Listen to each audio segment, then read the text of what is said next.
Pertama-tama kita bersyukur kehadrat Allah Subhanahu Wa Taala. Izinnya juga dapat kita sekali lagi bertemu dalam majlis ilmu. Mudah-mudahan pertemuan kita diiringi kerahmatan dan juga keberkatan, yakni kasih sayang Allah Subhanahu Wa Taala. Salam selawat, salam kebesaran ke atas junjungan Nabi besar Muhammad sallallahu alaihi wasallam serta kaum keluarga, para sahabat dan juga pada kaum muslimin dan muslimat. Insya-Allah pada malam ini kita sambung pada muka surat yang ke-86, yakni yang ketiga. Makrifah dengan Rasul-Rasul. Makrifah dengan Rasul-Rasul. A'udzubillahi minasyaitonirrajim. Ya ayyuhalladzina aminu billahi wa rasulih wal kitabil ladzi nazzala ala rasulih wal kitabil ladzi anzala min qabl wa may yaghfur billahi wa malaikatihi wa kutubihi wa rusulih wal yaumil akhir wa qad dhalla dhalalan ba'ida. Sadaqallahul azim. Dalam surah An-Nisa ayat yang 136 yang bermaksud, wahai orang-orang yang beriman, tetapkanlah iman kamu kepada Allah dan Rasul-Mu dan kepada kitab Al-Quran yang telah diturunkan kepadanya, yakni Muhammad sallallahu alaihi wasallam, dan juga kepada kitab-kitab suci yang telah diturunkan dahulu daripada itu. Dan siapa yang kufur ingkar kepada Allah dan malaikat-malaikatnya dan kitab-kitabnya dan rasul-rasulnya dan juga hari akhirat, maka sesungguhnya ia telah sesat dengan kesesatan yang sejauh-jauhnya. Sidang hadirin, hadirat yang dirahmati Allah. Berhubung tentang ayat tersebut, kita wajib mengetahui ataupun kenal. Mengetahui ataupun kenal rukun iman yang 6 yang tersurat dalam Al-Quran dan juga Al-Hadis, dalam Bukhari dan juga Muslim. Antu'mina billah wa malaikatihi wa kutubihi wa rusulih wal yaumil akhir wa tu'mina bil qadri khairihi wa syarrih. Yang bermaksud beriman dengan Allah, malaikat-malaikatnya, kitab-kitabnya, rasul-rasulnya, hari akhirat, dan beriman dengan takdir baik dan juga jahat. Jika salah satu tertinggal, kita mempelajarinya atau tidak mempelajarinya atau tidak diketahui, maka tidak sempurna iman seseorang. Kalau tidak sempurna iman seseorang, bermaksud bukanlah dikategorikan orang yang beriman. Bukan dikategorikan orang yang beriman. Dia percaya kepada Allah sungguh-sungguh, namun dia tidak mahu untuk mempelajari, mempercayai akan malaikat, kitab-kitab Allah, rasul-rasul Allah, dan juga tidak mahu mengetahui tentang Al-Quran, perkabaran Al-Quran, kitab-kitab, dan juga tidak juga mengetahui tentang untung baik dan untung jahat daripada Allah. Jadi dia hanya berpegang kepada satu, maknanya hakikat dia kepada Allah SWT pun tidak sempurna juga keimanannya. Habis sempurnanya iman itu adalah termaktub kepada rukun iman. Termaktub kepada rukun iman yang 6. Jika ditanyai orang, apakah itu iman? Iman itu ialah termaktub kepada 6 perkara. Pertama, percaya kepada Allah. Kedua, percaya kepada malaikat. Ketiga, percaya kepada kitab-kitab. Keempat, percaya kepada Rasul. Kelima, kita percaya kepada hari akhirat. Yang keenam, kita percaya kepada qada dan qadar, untung baik dan untung jahat daripada Allah Subhanahu Wa Taala. Itu dikatakan iman. Iman. Maknanya, maksudnya, fahamlah kita bahawa individu yang menjawab bahawasanya sempurna keimanannya. Sempurna keimanannya. Jadi pada malam ini, kita sambung pada kelas pengajian dia kita. Yang pertama, makrifah kepada Allah Azza wa Jalla. Telah dijelas, telah diterangkan. Begitu juga makrifah dengan malaikat. Makrifah dengan malaikat pun telah dijelas, telah diterangkan. Dan pada malam ini, kita masuk kepada makrifah dengan rasul-rasul. Makrifah ni kenal. Kenal dengan rasul-rasul. Tidak sekadar tahu. Tidak sekadar tahu. Kita kena meneliti, faham, tahu dengan kenal. Tahu dengan kenal. Tahu ni menjurus kepada ada sak, ada zon, ada waham. Orang yang berpegang kepada ilmu yakin sahaja, ya, tak sampai kepada tahap ain yakin, tak sampai ke tahap hakul yakin, maknanya dia duduk kepada keraguan. Keraguan ni apa? Ada sak, ada zon, ada waham. Jadi pegangan dia tidak putus, tidak mantap. Tidak mantap. Ya, itu dikatakan orang yang tahu. Satu, orang yang tahu ni, dia tahu bahawa dia hidup di muka bumi ni adalah lahir daripada perut ibu dia. Dia tahu. Daripada sukaria ibu dia dengan ayah dia, maka jadilah dia dalam kandungan lahir. Dia tahu. Namun, apabila kita dijaga, dipelihara oleh orang lain, nescaya dia takkan kenal ibu bapa dia. Meskipun bertemu muka. Meskipun bertemu muka, dia takkan kenal. Tapi setelah dikenalkan, insya-Allah baru dikenal. Baru datang keyakinan. Jadi, apa dikatakan yakin sini, barulah sejahtera pengenalan dia. Aman tu billah. Jadi sejahtera iman dia, iaitu yang dikatakan yakin dia tu 100%. Yakin dia 100%. Tidak ada sak, tak ada zon, tak ada waham. Tahap yakin dia, yakni dikatakan tahap ilmu yakin. Ilmu yakin. Yang kedua dikatakan ainul yakin. Yang ketiga hakul yakin. Hakul yakin. Apa dikatakan ilmu yakin? Pengetahuan yang sebenar. Pengetahuan dia yang sebenar. Ini kita dalam proses pembelajaran. Pembelajaran. Itu katakan pengetahuan yang sebenar. Ilmu yakin.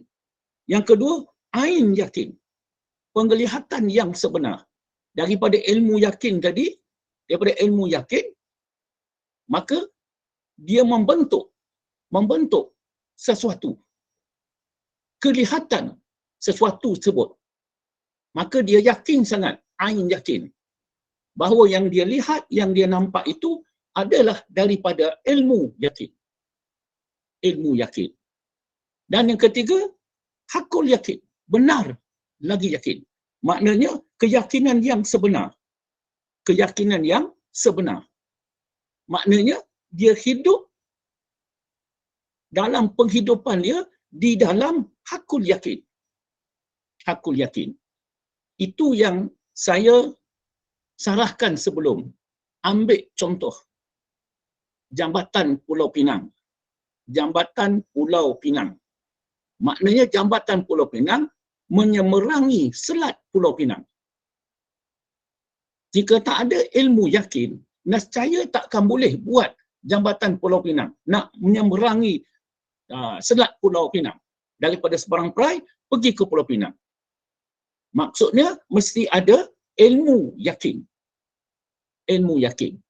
Jadi apabila nampak adanya ilmu yakin tersebut, maka bolehlah dibina Jambatan Pulau Pinang. Satu makhluk nampak. Itulah jambatan Pulau Pinang.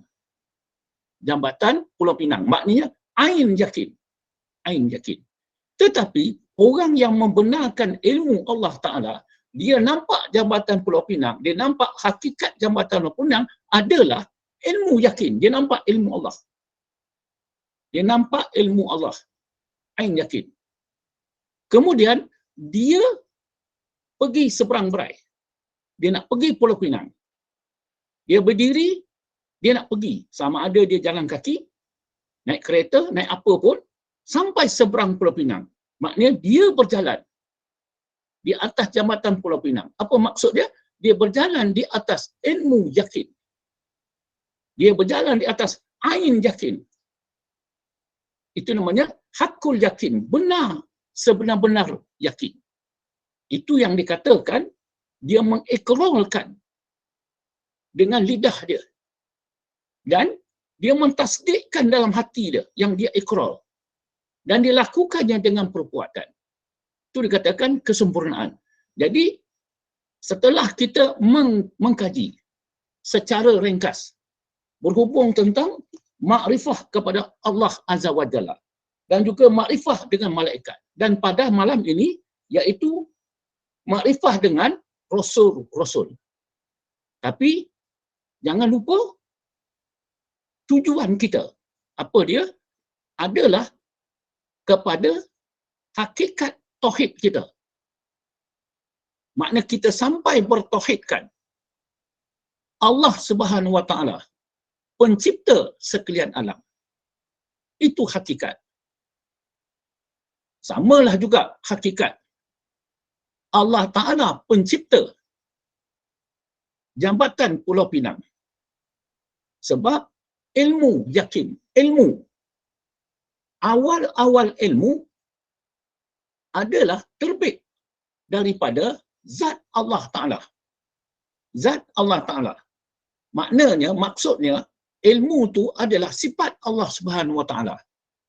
Erti ilmu, dia menunjukkan sesuatu kepada sesuatu.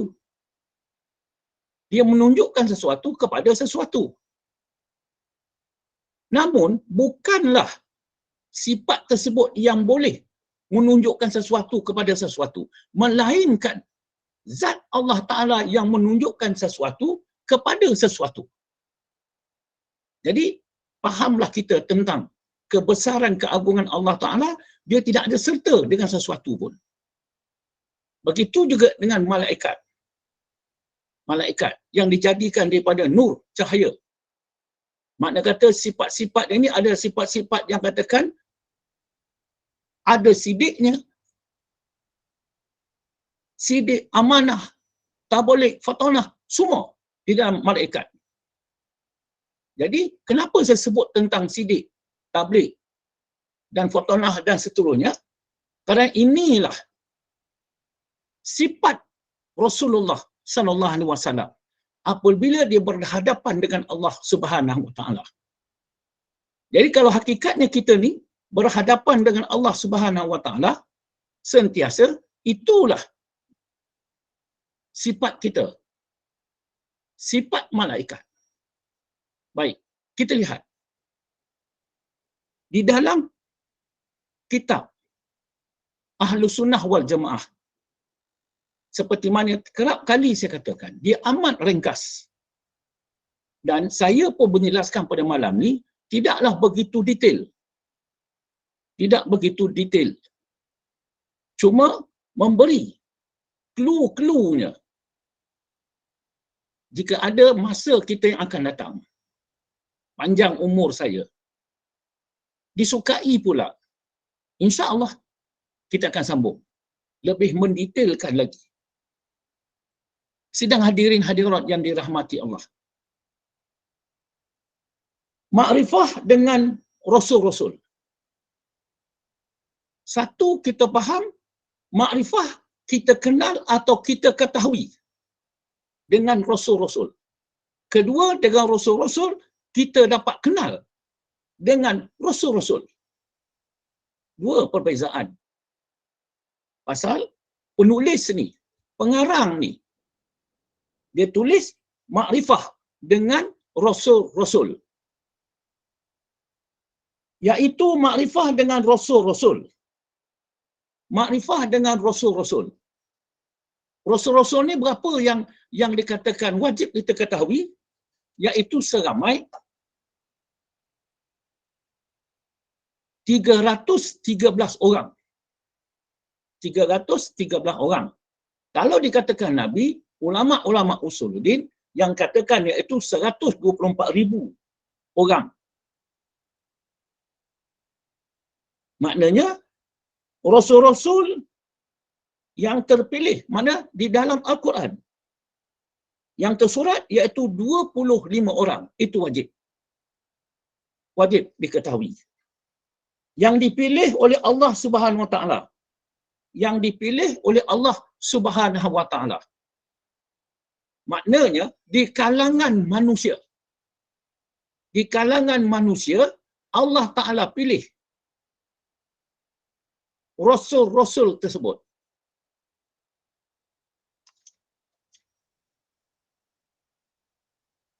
Dan menyampaikan syariatnya, tujuan rasul-rasul ni adalah untuk menyampaikan syariat Allah Subhanahu Wa Taala. Menyampaikan syariat kepada orang yang cukup umur. Cukup umur. Makhluk berupa manusia ataupun jin. Sama ada dia kafir ataupun Muslim. Sama. Yang keduanya, nak disampaikan kepada yang berakal. Orang berakal, yang boleh berfikir. Tahu yang ini betul, yang ini tak betul. Dan yang ketiganya, kepada orang-orang yang tidak buta dan tidak pekak, maksudnya yang tidak cacat.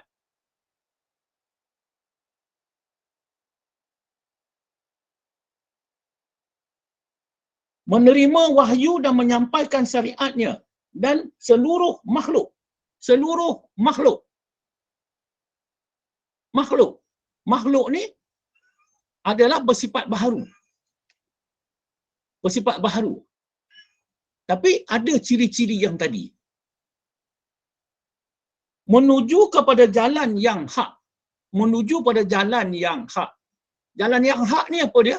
Jalan baginda Rasulullah sallallahu alaihi wasallam. Itu jalan yang hak. Dan agama Allah yang sebenar.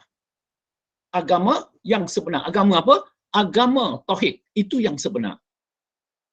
Iaitu agama Islam. Agama Islam. Inna dina indallahil Islam. Itu yang tersurat di dalam kitab. Jadi, nak saya sarahkan secara kefahaman. Untuk detailnya, tunggulah pada saat-saat yang lain. Lafaz Rasulullah sallallahu alaihi wasallam itu asalnya daripada bahasa Arab. Maknanya utusan Allah. Rasulullah yang kita selalu ucapkan di dalam solat. Di dalam solat 17 kali kita mengucap asyhadu an la ilaha illallah wa asyhadu anna Muhammadur Rasulullah. Maknanya utusan Allah atau suruhan Allah, pesuruh Allah. Itu makna. Dan makna pada syarak iaitu manusia yang dipilih Allah daripada lelaki yang merdeka, yang bebas. Bukan dia seorang hamba abdi, bukan dia sebagainya, bukan. Merdeka. Lagi yang sehabis-habis sempurna kejadian. Sehabis-habis sempurna kejadian. Tidak ada makhluk yang di muka bumi ini yang Allah Ta'ala jadikan sehabis-habis sempurnanya adalah rasul-rasulnya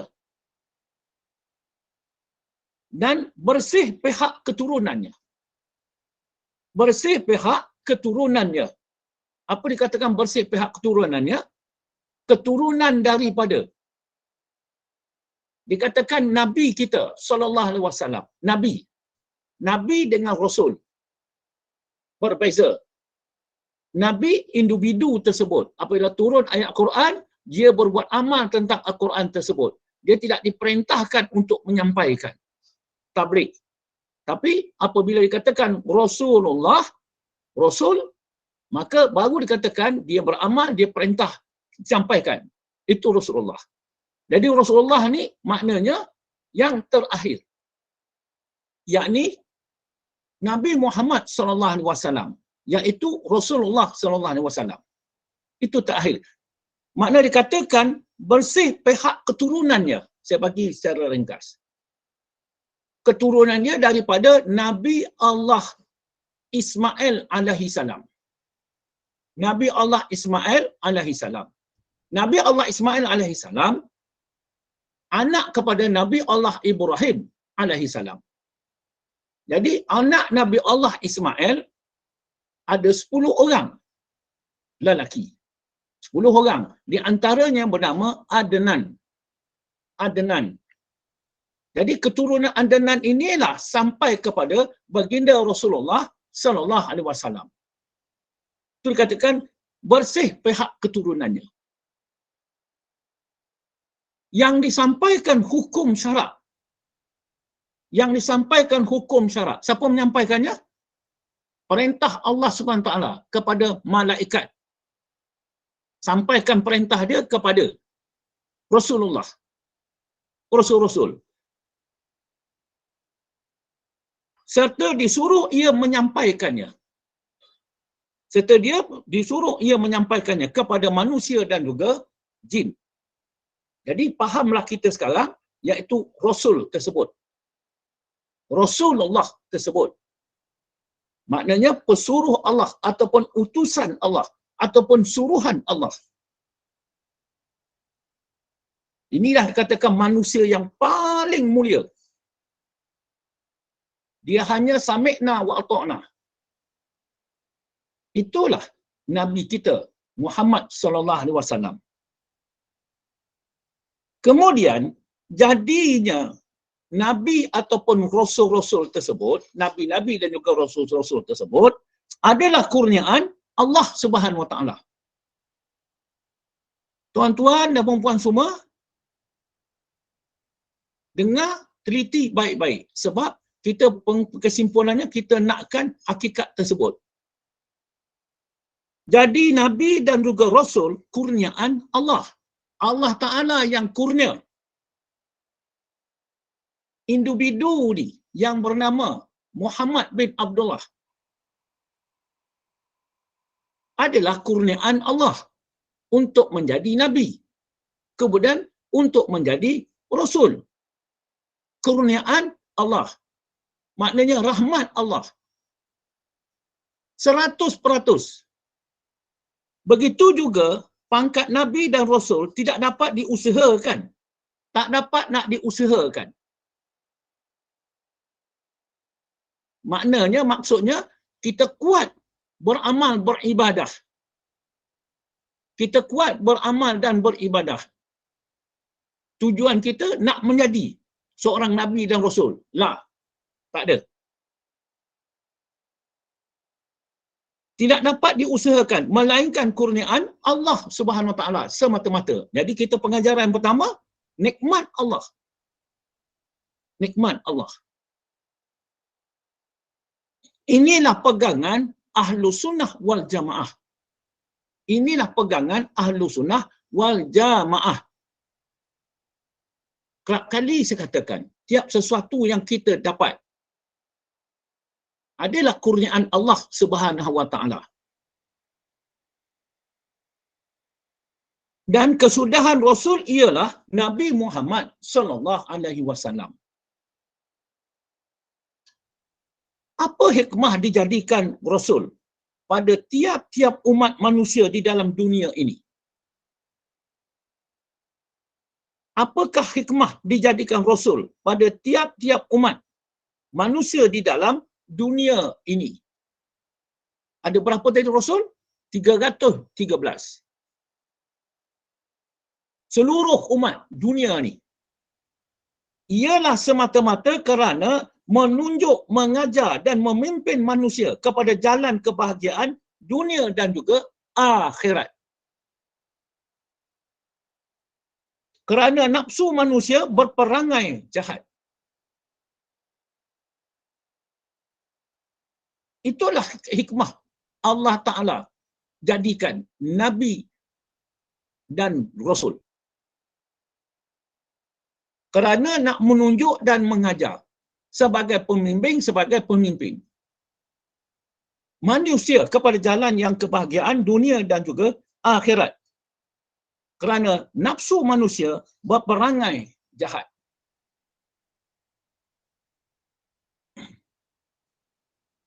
Rasulullah SAW memimpin dengan jalan syariat. Rasulullah SAW memimpin dengan jalan syariat. Saya tidak nak menjelaskan satu persatu sifat-sifat Nabi. Sidik, amanah, tabligh, fatonah. Tetapi satu hari, sebab itu terlalu nak kita detail. Rasulullah SAW memimpin dengan jalan syariat, iaitu menjalankan undang-undang dan juga memperlakukan amar, yakni suruh, dan juga nahyu, yakni tegah. Itulah akhlak Rasulullah. Itulah akhlak Rasulullah. Maknanya kitab.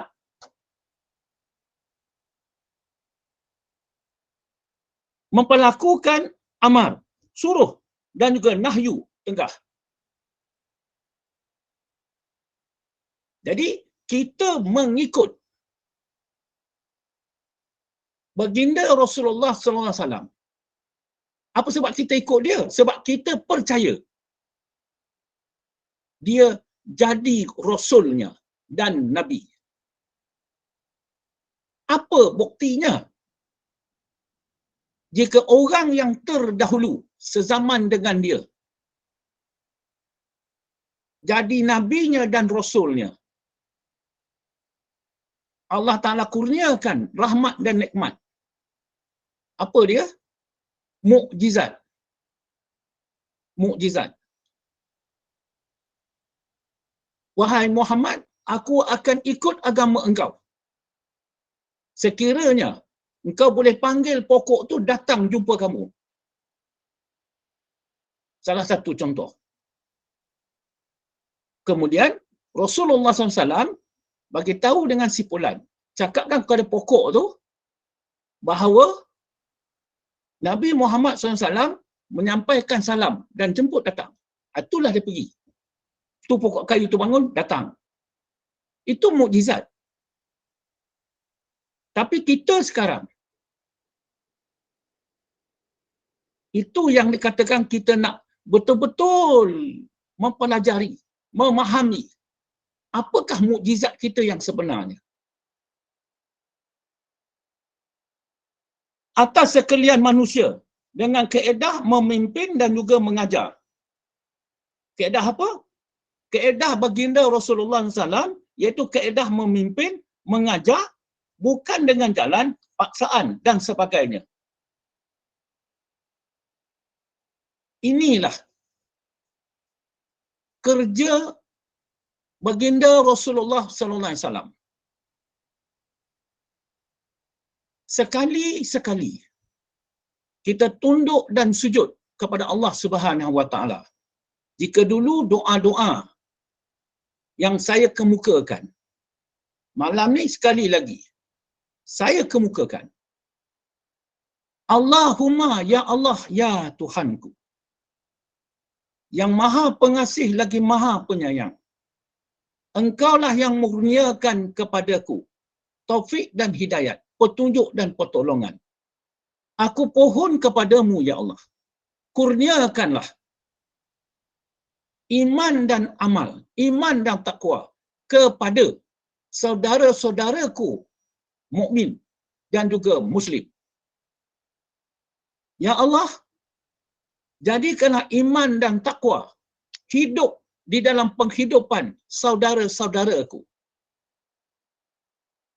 Jadikanlah iman dan takwa hidup di dalam ahli keluargaku, anak-anak dan isteriku dan nasab keturunanku. Ya Allah, jadikanlah cahaya dalam penghidupan mereka. Ya Allah, jika kau sudahi penghidupan mereka, sudahilah dengan iman dan takwa.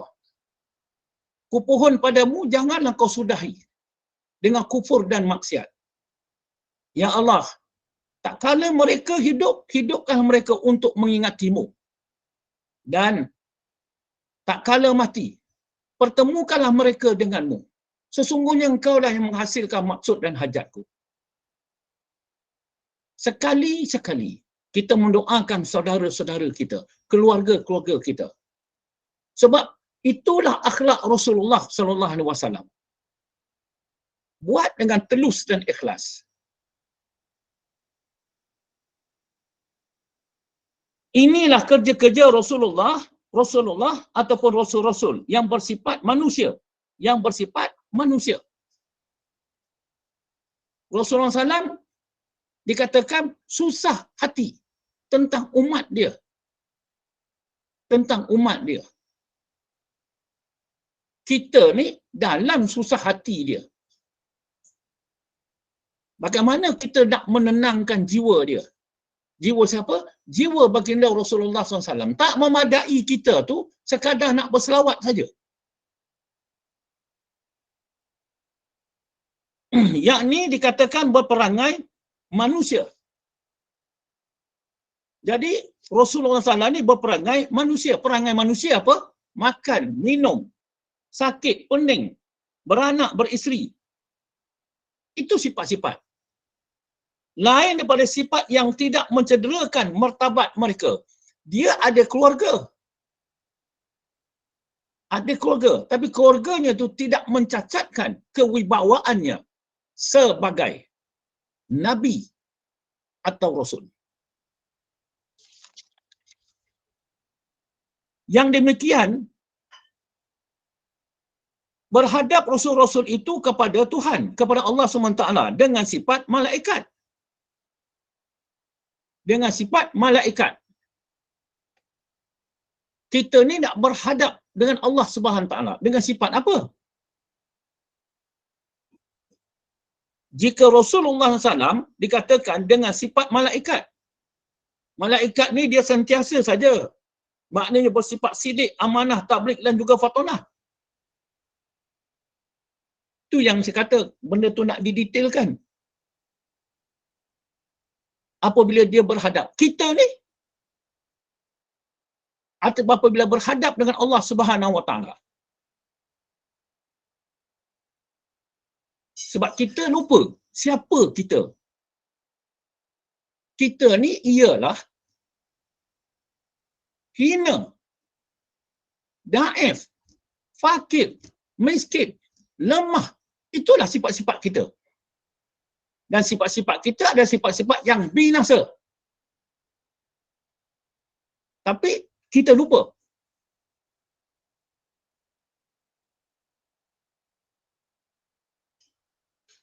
Perbezaan Rasul-Rasul dengan manusia. Apa perbezaan Rasul-Rasul dengan manusia? Yakni dengan beberapa mukjizat. Itu perbezaan kita dengan Rasul. Perbezaan kita dengan Rasul. Itu pasalnya, di zaman Rasulullah SAW dulu, di zaman itu katakan kepada Nabi, orang beriman dengan Nabi, orang percaya kepada Nabi secara langsung. Tak ada nak mengaji sifat 20. Tak ada nak mengaji itu, mengaji ini. Tak ada. Apa sebab? Bukti, keterangan bahawa dia sebagai Nabi ditunjukkan mukjizat dia.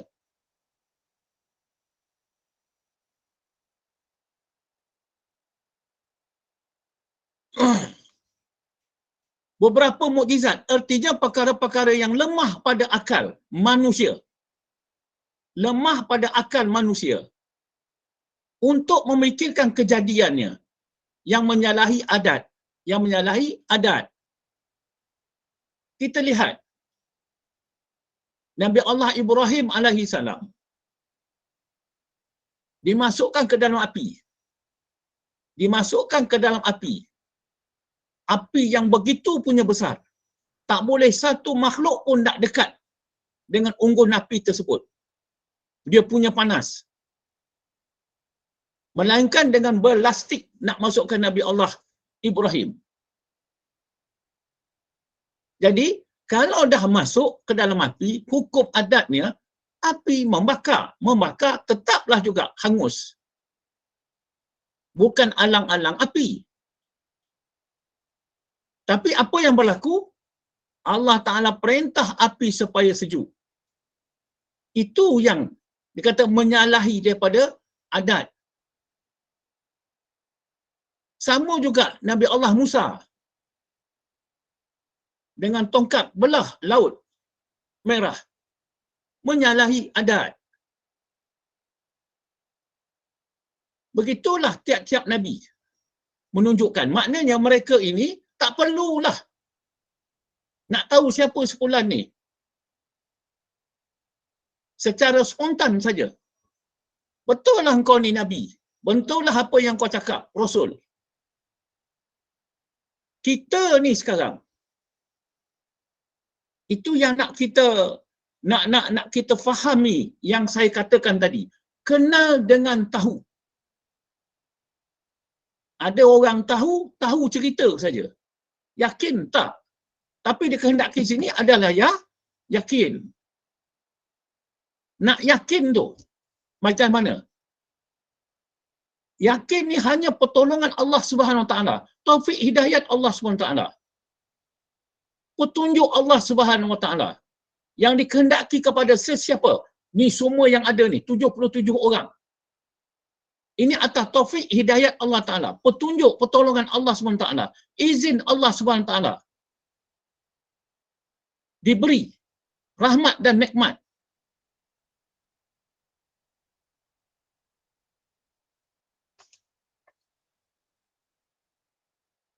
Beriman dan bertakwa kepada Allah Subhanahu Wa Taala adalah semata-mata mengikut kaedah atau cara baginda Rasulullah sallallahu alaihi wasallam. Beriman dan bertakwa, kita percaya kepada jadinya Rasul. Dan kita bertakwa mengikut cara baginda Rasulullah sallallahu alaihi wasallam. Contohnya, kita bersembahyang. Kita bersembahyang, kita bersolat. Bersembahyang dan bersolat. Rukun 13. Allah Ta'ala perintah kepada kita bersolat, bersembahyang. Tetapi cara, kaedah bersembahyang betul-betul mengikut cara kaedah baginda Rasulullah sallallahu alaihi wasallam. Maknanya perbuatan kita bersembahyang. Adakah kita nak mengatakan perbuatan sembahyang ni adalah datang daripada aku? Kalau orang minta kepada kita, ni sembahyang, kau sembahyang. Betul-betul datang daripada engkau sembahyang, kau punya perbuatan bersembahyang. Tanpa kita bersandarkan kepada kekuatan Allah Subhanahu Wa Taala, mentaufik hidayatkan baginda Rasulullah SAW. Nampak perbuatan solat tu adalah perbuatan Rasulullah sallallahu alaihi wasallam.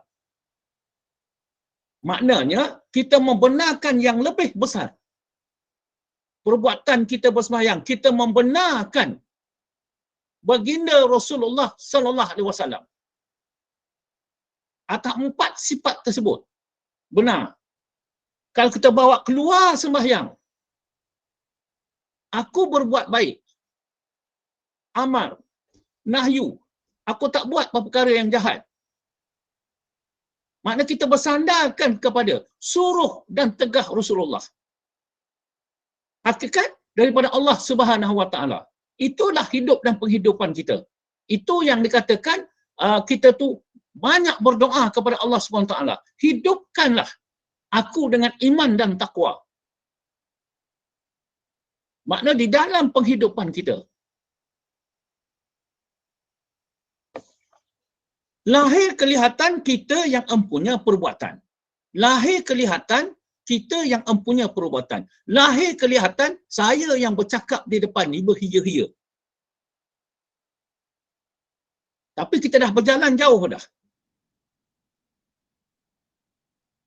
Hakikat perbuatan kita itu adalah perbuatan suruh Rasulullah. Makna menyampaikan. Saya menyampaikan. Dan hakikat Rasulullah SAW itu ialah hidayat Allah Subhanahu Wa Taala. Maknanya datang daripada Allah Subhanahu Wa Taala. Itu yang dikatakan orang tu hidup di dalam penghidupan dia penuh dengan iman dan takwa. Penuh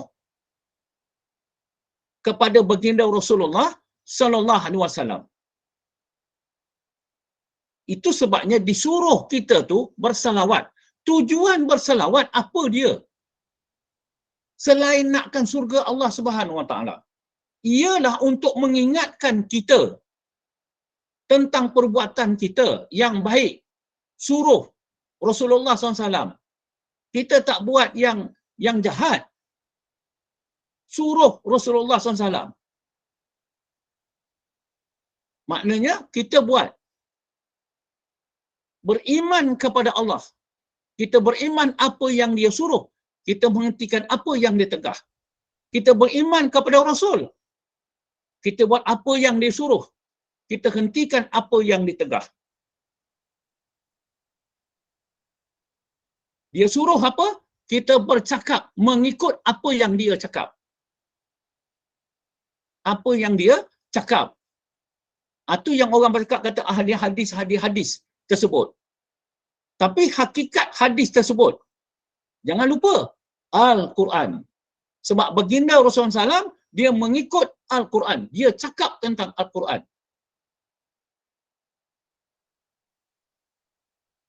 Ditasdik dengan hati.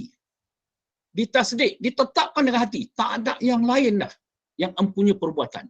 Melainkan perbuatan Allah. Maknanya sifat af'al Allah Ta'ala. Kalau 99 nama tersebut, kita nampak ada asma Allah. Apa dia yang di antaranya? Itu dikatakan Al-Khaliq, yang menjadikan, yang mencipta, yang mematikan, yang menghidupkan. Itu semua perbuatan Allah Subhanahu Wa Taala. Tasdik dalam hati dan dilakukan dengan perbuatan. Perbuatan. Jika tasdik hati kita tu mengikut daripada apa yang disuruh oleh Rasulullah sallallahu alaihi wasallam. Itulah akhlak Rasulullah sallallahu alaihi wasallam. Akhlak Rasulullah sallallahu alaihi wasallam ni adalah Al-Quran. Al-Quran. Jadi kalau kita faham,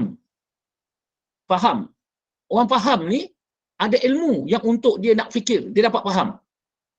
Setelah dia fikir, barulah dapat dia yakin. Bahan ni tadi, bahan dikatakan bahan yang bersifat baharu. Dia nampak perkara tersebut bersifat baharu. Itu bahan-bahan. Masuk ke dalam akal dia, berfikir. Baru masuk ke dalam hati dia, membenarkan apa yang dia fikir. Katakan ilmu pengetahuan yang saya katakan. Dia fikir. Barulah hati itu katakan benar. Benar, tetap, sungguh. Jadi, ini yang dikatakan orang tu dikatakan makrifah dengan Rasul-Rasul. Makrifah dengan Rasul-Rasul. Jadi, sidang hadirin hadirat yang dirahmati Allah. Sebelum saya mengundur diri, saya bagi peluang untuk semua jemaah nak bertanya satu ataupun dua soalan. Alhamdulillah, sebenarnya nak mewar-warkan, tapi salah diwar-warkan juga. Saya ni gigi sakit, tapi apabila dapat cakap, hilang sakit. Alhamdulillah. Jadi cerita ni macam tu. Jadi, saya serahkan kepada pengurusi majlis. InsyaAllah. Yang baik tu bagi Allah SWT. Yang kekurangan itu adalah kelemahan saya. Wallahualam. Ya, okey. Kita buka soalan. Sekiranya ada soalan yang ingin diajukan, masa masih ada lagi. Silakan.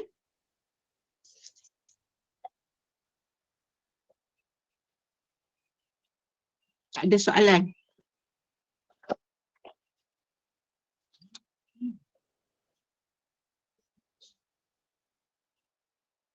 Tak ada soalan. Kalau tak ada, saya nak itu mengulang sedikit. Perkara Okey, yang insya-Allah teruskan. saya fikir perkara tersebut penting. Perkara yang amat penting. Yakni katakan iktikad yang jazam, iktikadum jazimun, mutabikun lil waqi, berbetulan dengan yang sebenar, an dalil, dengan dalil.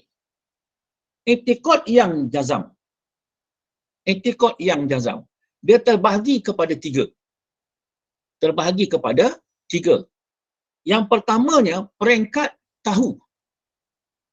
Peringkat tahu. Orang yang tahu ni, yang dikatakan, dia tidak jazam. Dia tidak jazam. Kalau tak ada jazam, maksudnya ada sa', ada zon dan wahab. Itu peringkat pertama. Yang keduanya dikatakan, sejahtera dia dengan Allah Subhanahu Wa Taala. Itu dikatakan ilmu yakin. Daripada ilmu yakin, maka dia membenarkannya dengan perbuatan dia, itu dinamakan ain yakin.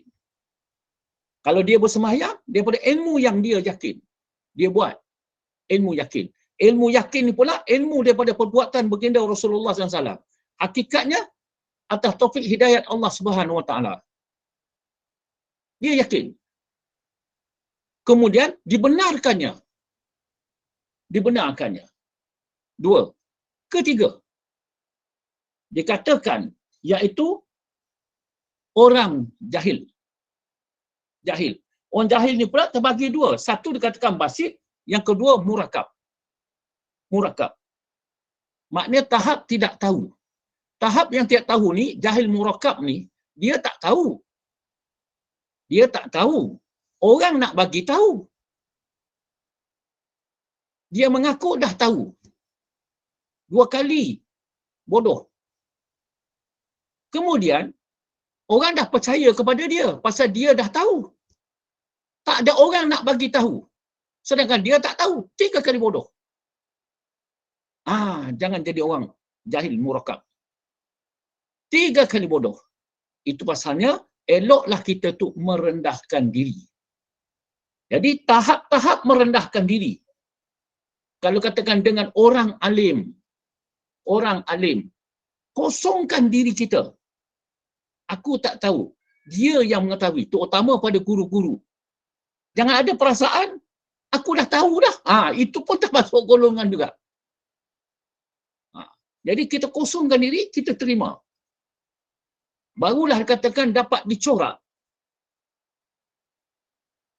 Jadi itu dikatakan tadi, orang yang jahil. Jadi orang yang ada sa' zon waham, orang yang dikatakan ke tahap tahu. Orang yang dikatakan itu aman tu billah, sejahtera pengetahuan dia tentang Allah, iaitu orang yang dikatakan ada dikatakan tahap keyakinan dia, yakni ada ilmu yakin, ada ainul yakin, ada hakul yakin. 3 perkara. Dan maknanya kita naik kepada tahap, inilah perjalanan kita ni. Nak masuk kepada tahap keyakinan. Wallahu a'lam. Baik, ada apa-apa? Ada soalan yang nak diajukan? Kalau tak ada soalan, kita tutup kuliah ya Ustaz. Ya, ya. Okey. Jadi nampaknya para jemaah ni mungkin tak tahu nak tanya soalan apa nak diajukan Sebab kepada Ustaz. ya, sebab kita ni makin mendalam, makin Mungkin mendalam. Jadi ya, saya faham. mungkin masing-masing dia untuk menghadam apa ilmu yang telah Ustaz sampaikan tu, insyaAllah. Jadi InsyaAllah, insyaAllah. alhamdulillah, jadi syukran jazilan yang berbahagia Al-Fadil Tuan Haji Abdullah bin Haji Tuda yang bersama kita menyampaikan syarah tadi hari ini tentang makrifah Rasul. Jadi apa yang dimaksud dengan makrifah ini ya, mengenali dengan meyakini, membenarkan dan beriman dengan hati, iaitu kewujudan Allah, namanya, sifatnya dan perbuatannya yang tidak sesuatu yang serupa dengannya, serta menerima segala ajarannya, insya-Allah. Jadi mudah-mudahan syarah yang disampaikan tentang makrifah Rasul tadi, iaitu 313 orang, tapi 25 orang saja yang wajib kita ketahui. Mudah-mudahan segala ilmu yang disampaikan ini tadi bermanfaat. Mudah-mudahan tingkatkan lagi ilmu para jemaah dengan izin Allah Subhanahu Wa Taala dan memahami apa yang disampaikan, insya-Allah. Dan pihak Gema Nur Iman dan juga para jemaah mungkin doakan Ustaz baik daripada sakit gigi tu, mungkin gigi nak kena cabut ke ataupun ini ya, mudah-mudahan Allah permudahkan segalanya, insya-Allah. Dan terima kasih kepada para tim pengurusan Gema Nur Iman dan juga para pencinta ilmu tentang akidah ahli sunnah wal jamaah pada malam ini bersama-sama dengan yang berbahagia Tuan Haji Abdullah Tuda tadi ya, insya-Allah.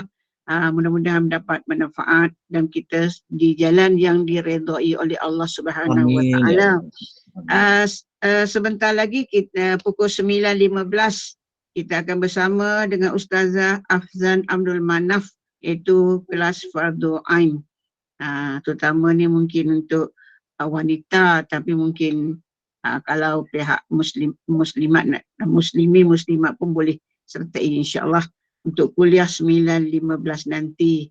Jadi sebagai penutup kuliah, sekali lagi dipersilakan Al-Fadil Tuan Haji Abdullah Tuda untuk baca doa mungkin untuk para jemaah supaya terang hati mendapat ilmu yang disampaikan dan disyarahkan oleh Al-Fadil Ustaz tadi, dan tasbih kafarah dan menutup kuliah dengan surah Al-As. Dipersilakan.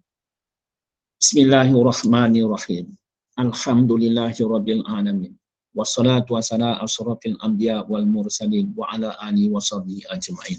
Allahumma a'dana li kulli haulin la ilaha illallah wa li kulli hammin wa ghammin masyaallah wa li kulli ni'matin alhamdulillah wa li kulli ridha'i wasidatin aw syukurillah wa li kulli ujuwatin subhanallah wa li kulli zambin astaghfirullah wa li kulli musibatin inna lillahi wa inna ilaihi raji'un wa li kulli dhikin hasbiyallah wa li kulli qada'in wa qadarin tawakkalna 'ala Allah wa li kulli ta'atin wa ma'siyatin la haula wala quwata illa billahil aliyyil azim.